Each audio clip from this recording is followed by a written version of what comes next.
Hello दोस्तों, अभी आप देख रहे हैं स्पीड अप 24 चैनल। आज के वीडियो में हम लोग नॉन हिंदी क्लास 10th का जो है सीरीज लेकर के आए हैं। यह पार्ट 3 वीडियो है। अभी तक आप जो है पार्ट 1 पार्ट 2 वीडियो नहीं देखे हैं तो पहले उसको जा करके देख लीजिए, क्योंकि मैं जो है प्रतिदिन आप लोगों का जब तक एग्जाम नहीं हो जाता तब तक 50 क्वेश्चंस का जो प्रैक्टिस कराने वाले हैं।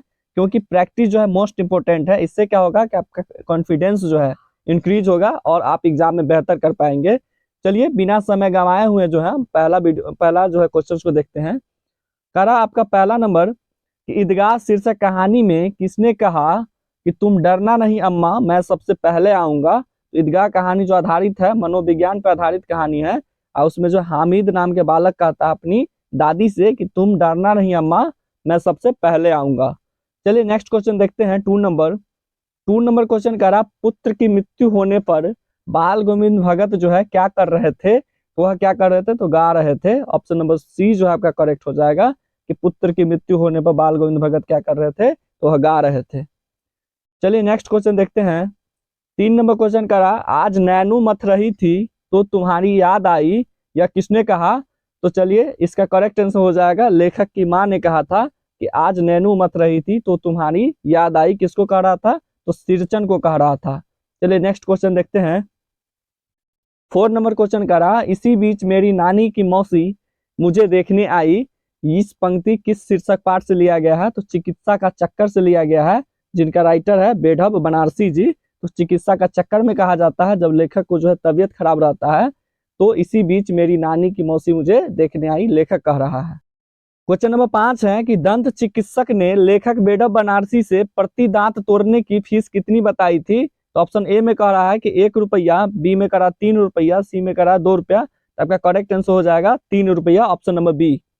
चलिए नेक्स्ट क्वेश्चन देखते हैं। 6 नंबर कह रहा ईदगाह के पास किन वृक्षों की छाया है। तो ऑप्शन ए में कह रहा आम के वृक्ष का, बी में कह रहा पीपल का वृक्ष का, सी में इमली का वृक्ष का और डी में नीम का वृक्ष का। तो आपका करेक्ट आंसर हो जाएगा इमली का वृक्ष का जो है छाया है ईदगाह के पास।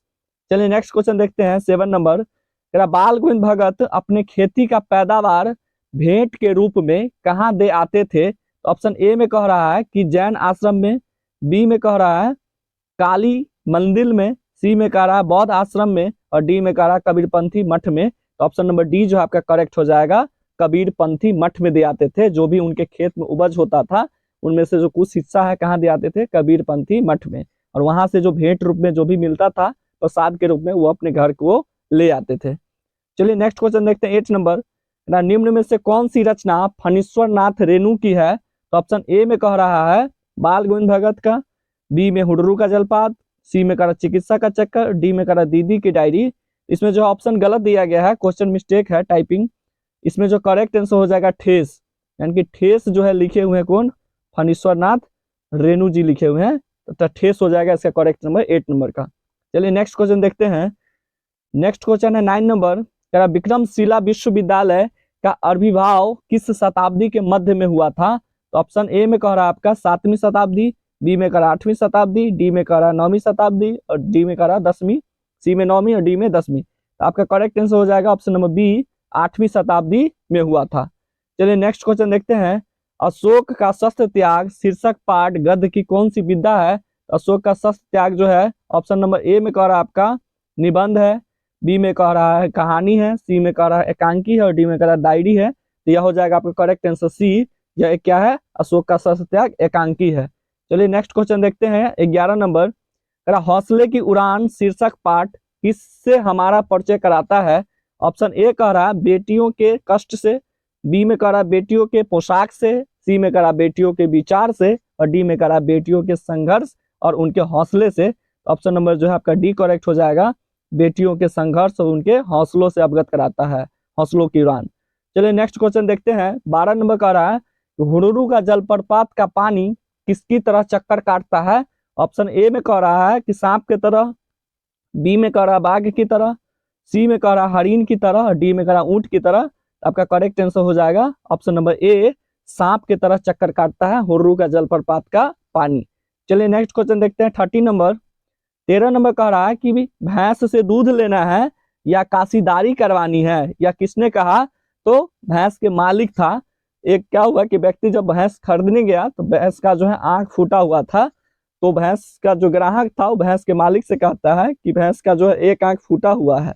तो भैंस का जो मालिक कहते हैं कि आपको भैंस से दूध दूहना है कि भैंस से काशीदारी करवानी है।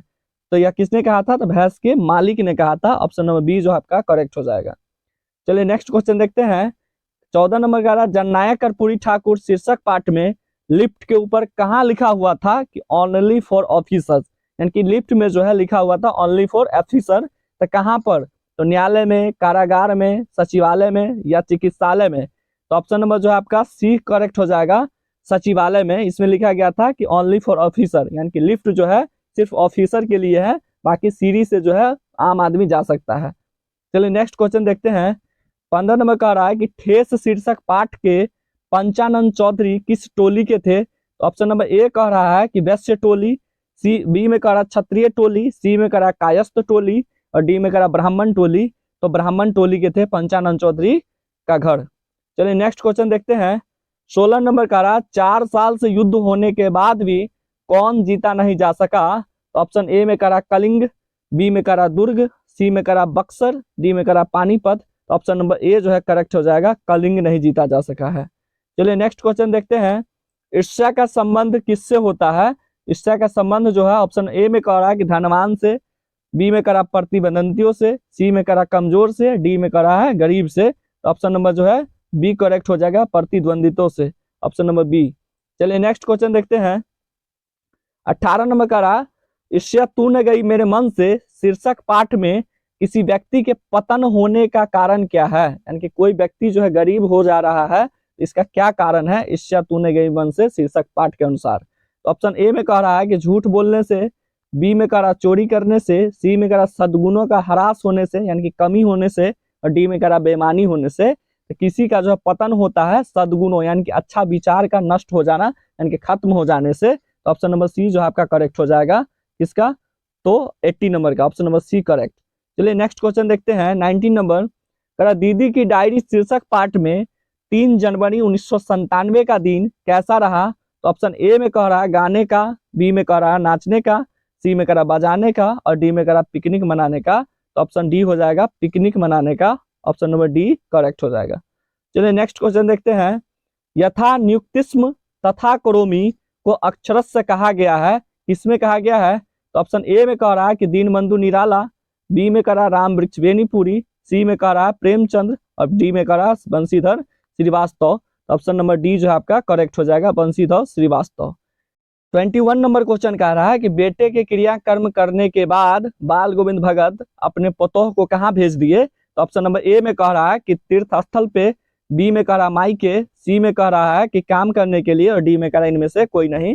तो जब बाल गोविंद भगत का बेटा का मृत्यु हो गया तो उनके पुतोह जो है उनको कहाँ भेज दिया बाल गोविंद भगत जी? तो उनके भाई के साथ उनके मायके भेज दिया यानी कि नैहर भेज दिया। तो ऑप्शन नंबर बी जो आपका करेक्ट हो जाएगा, मायके। चलिए नेक्स्ट क्वेश्चन देखते हैं। 22 नंबर कह रहा है कि ठेस शीर्षक पाठ में किस दिन चिक की पहली पाती में 7 तारे जगमगा उठे? तो जब जो शीर्षण जो है चिक बिन रहे थे तो यह दूसरा दिन जो है 7 तारा जगमगा उठा था। तो ऑप्शन नंबर जो है आपका बी करेक्ट हो जाएगा। यहाँ पे टाइपिंग मिस्टेक किया गया है तो ऑप्शन नंबर जो है यहाँ पे गलत लिखा गया है, इसमें हो जाएगा दूसरे दिन। दूसरे दिन जो है 7 तारे जगमगा उठे थे। चलिए नेक्स्ट क्वेश्चन देखते हैं। 23 नंबर संजू 23 नंबर क्वेश्चन कह रहा है कि संजू स्वभाव से कैसी है? तो संजू जो है स्वभाव से ऑप्शन नंबर ए कह रहा है कि गुस्सेल है, बी कह रहा चंचल है, सी कह रहा रोने वाली है, डी कह रहा हंसमुख है। तो संजू जो है स्वभाव से हंसमुख लड़की थी। चलिए नेक्स्ट क्वेश्चन देखते हैं। 24 नंबर कि सूर्यकांत त्रिपाठी निराला के व्यक्तित्व और जीवन के अनुसार अनछुए पहलुओं का उद्घाटन किस पाठ के द्वारा किया गया है? तो ऑप्शन ए में कह रहा दीनबंधु निराला, बी में कह रहा ईदगाह, सी में कह रहा ठेस और डी में कह रहा बाल गोविंद भगत। तो ऑप्शन नंबर ए जो आपका करेक्ट हो जाएगा, दीनबंधु निराला में किया गया है। चलिए नेक्स्ट क्वेश्चन देखते हैं। 25 नंबर क्वेश्चन कह रहा है कि बाल गोविंद भगत शीर्षक पाठ निबंध साहित्य की कौन सी विद्या है? तो बाल गोविंद भगत जो है ऑप्शन ए में कह रहा आपका निबंध है, बी में कह रहा रेखा चित्र है, सी में कह रहा कहानी है और डी में कह रहा यात्रा वृत्तांत है। तो ऑप्शन नंबर बी आपका करेक्ट हो जाएगा, रेखा चित्र है बाल गोविंद भगत। चलिए नेक्स्ट क्वेश्चन देखते हैं। कह रहा है 26 नंबर अशोक का शस्त्र त्याग शीर्षक पाठ में किसके महत्व पर प्रकाश डाला गया है? तो ऑप्शन ए में करा दान के महत्व पे, बी में करा लालच के महत्व पे, सी में करा अहिंसा के महत्व पे और डी में करा साम्राज्य विस्तार के महत्व पे। तो आपका करेक्ट आंसर हो जाएगा 26 नंबर का अहिंसा के महत्व पे, यानी कि ऑप्शन नंबर सी जो है आपका करेक्ट हो जाएगा। अहिंसा के महत्व पे प्रकाश डाला गया है। चलिए नेक्स्ट क्वेश्चन देखते हैं।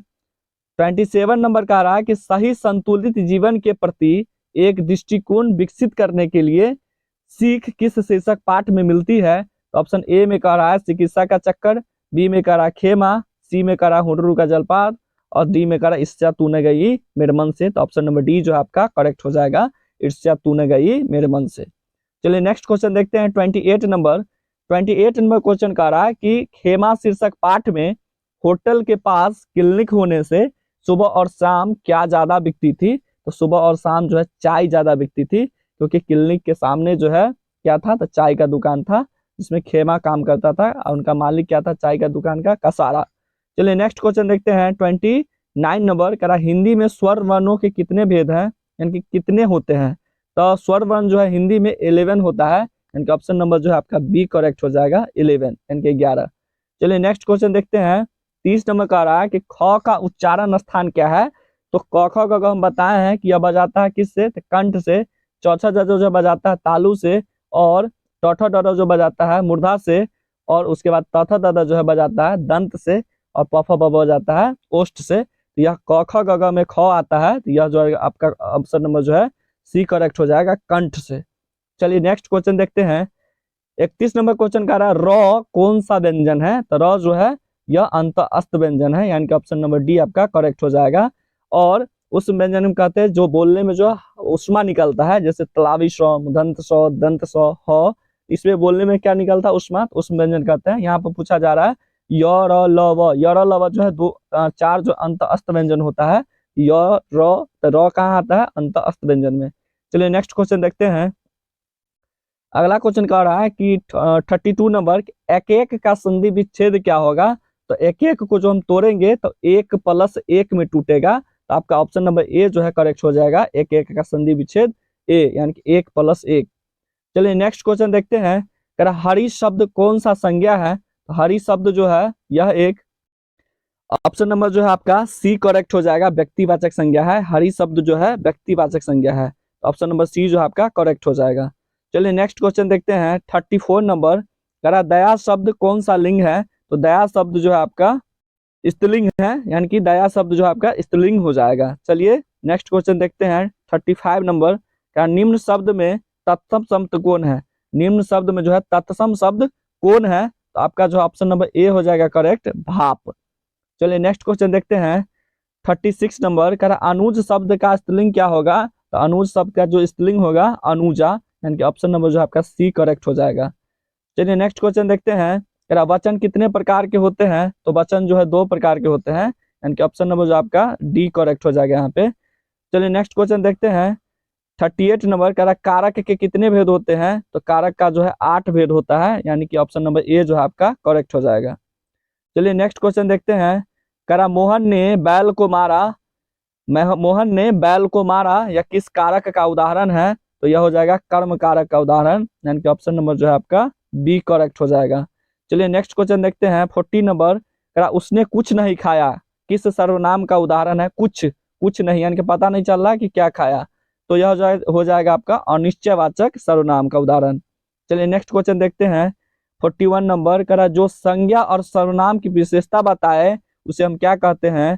तो ऑप्शन नंबर ए में कह रहा आपका क्रिया, बी में कह रहा है काल, सी में कह रहा वचन और डी में कह रहा विशेषण। तो जो संज्ञा और सर्वनाम का विशेषता बताता है उसे हम विशेषण कहते हैं, इनका ऑप्शन नंबर डी जो है आपका करेक्ट हो जाएगा। चलिए नेक्स्ट क्वेश्चन देखते हैं। 42 नंबर कह रहा बहुत दूध किस विशेषण का उदाहरण है। तो यह बहुत दूध यानी कि परिमाण का पता चल रहा है, तो ऑप्शन नंबर ए जो आपका करेक्ट हो जाएगा, परिमाण बोधक विशेषण। चलिए नेक्स्ट क्वेश्चन देखते हैं। 43 नंबर कह रहा रचना की दृष्टि से क्रिया के कितने भेद होते हैं। तो रचना की दृष्टि से जो है क्रिया का 2 भेद होता है, यानी कि ऑप्शन नंबर बी करेक्ट हो जाएगा। 44 नंबर क्वेश्चन कह रहा है कि आपको बूंदे बूंदे से घड़ा भरता है यह किस क्रिया का उदाहरण है। तो आपका ऑप्शन नंबर जो है सी करेक्ट हो जाएगा, संयुक्त क्रिया का। चलिए नेक्स्ट क्वेश्चन देखते हैं। 45 नंबर कह रहा मैंने खाना खा लिया यह किस काल का उदाहरण है। खा लिया है यानी कि मैंने पहले ही खाना खा लिया है या भूतकाल का बात कर रहा है, तो ऑप्शन नंबर जो है आपका ए करेक्ट हो जाएगा, भूतकाल। चलिए नेक्स्ट क्वेश्चन का आता है आपका, उत्पत्ति की दृष्टि से शब्दों के कितने भेद होते हैं? तो उत्पत्ति की दृष्टि से जो है शब्द का 3 भेद होता है, यानी कि ऑप्शन नंबर जो आपका बी में करेक्ट हो जाएगा, 3 भेद होता है। चलिए नेक्स्ट क्वेश्चन देखते हैं 47 नंबर, कह परिणाम शब्द में उपसर्ग क्या होगा? परिणाम उपसर्ग जो है हमेशा आगे लगता है, तो परिणाम में जो उपसर्ग हो जाएगा आपका परि। इसको 2 पार्ट में तोड़ेंगे परिणाम को, तो परि प्लस नाम में टूटेगा, तो उपसर्ग जो होता है आगे वाला होता है, यानी कि परि हो जाएगा आपका आपका करेक्ट आंसर। 48 का रहा नयन शब्द में प्रत्यय क्या होगा?